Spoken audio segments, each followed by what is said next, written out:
Manilatsa hambaratra nandray taratasina nilaza fa tsy tsara intsoniny iarahako amina ny maso foana no mangano halo ny vontirike romi ny molotro aza maina kina sina sy mangaya ny verina namaky fanelrony toadalina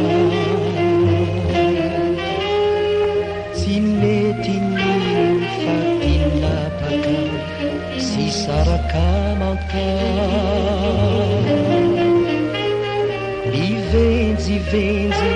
toy ny ravinenty ny tadioenya romi tsy nisy tanjona mba hifaharako ahay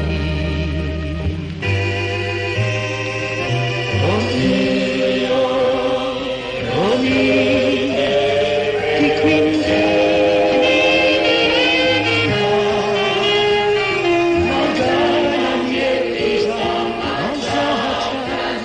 Simitaki Siambanya walefa Kayitanya Alekukakifu Turubana Simazukaki Tuanilatsa hambaratra nandray taratasina nitiasa hila resaka mitoka na minawenya tsy zanahary anefianaka hoe itomanikona romi zakako sany rery iany reny ny faoriako